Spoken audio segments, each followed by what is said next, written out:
Arcadia is a Vista-class cruise ship, and the design was originally created by Holland America Line as part of the Carnival Corporation. The Arcadia was actually originally intended to be Cunard's Queen Victoria. In fact, Cunard were in charge of the construction process and the design of the ship up until after the keel-laying ceremony. But during the early stages of construction, the ship was transferred across to P&O when Cunard decided that they would re-look at the design of the Vista-class ship, which resulted in the creation of the slightly larger Queen Victoria that we see today. Now, Arcadia has become a popular member of the P&O Cruises fleet. The ship is much loved by many passengers, and she completes world cruises, which means that she's popular in ports around the world. Now, if you look at Arcadia, there are a few elements of her design that give away her Cunard heritage, including her mast and funnel, both of which have elements of design that are shared with Queen Victoria and Queen Elizabeth, particularly in her mast, which is stylized to resemble a modern version of the QE2. You can learn more about the history of Arcadia on my website, chriscunard.com. Number 1. On deck. If you like being outdoors during your cruise, then the Arcadia has the deck space for you, and in fact the ship has a large amount of open deck space, particularly on her top deck, where you'll find multiple swimming pools and plenty of space to watch the world go by, meet up with friends, go for a jog, or even have a meal outdoors. The ship has 2 outdoor swimming pools, with the central one being housed underneath a glass sliding dome known quite often as a magrodome. The second swimming pool is located on the aft end of the ship, and both of them are heated and offer plenty of space around the pool for passengers to relax. In a nod to the traditional heritage of P&O, the Arcadia has real teak wood decks, which give the ship an authentic feel. The top decks of the ship are also a great place to watch sailaways and arrivals into port, and you can see in this image here the ship sitting alongside in Sydney, the fantastic view that you get there from the top decks of the ship. Number 2. The accommodation on board.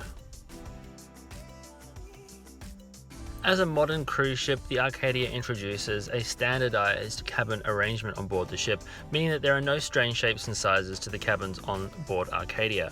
This means that there's plenty of space for you to enjoy, whether you have an outdoor cabin, a balcony cabin, or an interior cabin. All standard twins can be arranged as either a queen-size bed or separated into 2 singles, which means that it's easy to travel together as couples, or if you're traveling with friends, you can have the beds separated. The bathrooms are also pleasantly appointed. This is an inside cabin bathroom, and whilst relatively small, it has all the amenities you could imagine. Additionally, the balcony cabins is where Arcadia really shines. There are a high percentage of balcony cabins on board the ship, and they're spacious enough to allow for a separate seating area, which you can see in the photograph now. All of the cabins on board P&O ships come with tea and coffee making facilities, and this allows you to have a cuppa in your room without having to bother with calling room service. Number 3. The spa and gym. When Arcadia was designed, she was originally intended to be a Cunard ship, and as a result of this had a space for a thalassotherapy pool, which is popular on board the Cunard liners. This was carried over into the final creation of Arcadia, and so she's unique among the P&O ships in having such an extensive spa on board.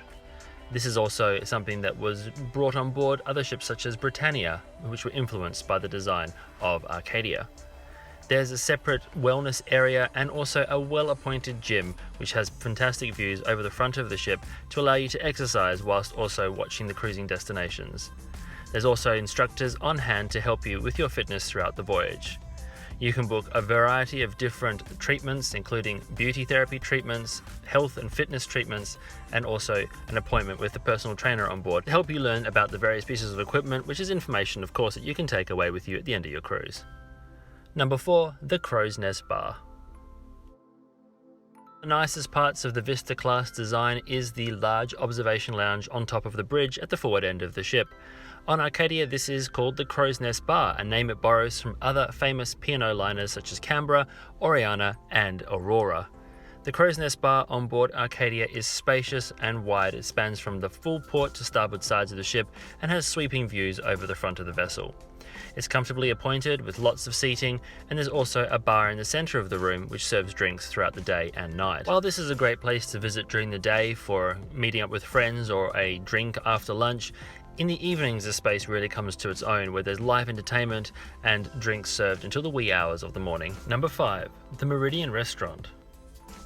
Arcadia is a bit different from some of the other P&O ships in that whilst she still does have freedom and set seating dining, the Meridian Restaurant serves as the restaurant for both of these. It's a 2-story restaurant at the back of the ship with fantastic views over the wake of the vessel. The upper level is the freedom dining level, which means that you turn up whenever you want during the opening times and they'll seat you at a table that's available. If there are no tables available, then they give you a buzzer and it will buzz when it's time for you to come back to have your dinner. The other level of the restaurant, the lower level or deck 2 level, this is the set seating area. And here you get assigned a table and remain there during the duration of your cruise. The quality of the food here is really good. There's a fantastic service that's offered by attentive wait staff, and as I mentioned before, the views out of the back of the ship of the wake of the vessel are fantastic. This is particularly important when the ship's pulling into port or leaving a port during meal times, because it allows you to have a fantastic view whilst you're enjoying your dinner. And as you can see from the imagery here, there are multiple courses and lots of delicious food. Just to finish up with the Meridian Restaurant, here's a view of the Sydney Harbour Bridge from those aft windows. And as always, thanks for watching. Please don't forget to like, share and subscribe. And until next time, I hope to see you on board.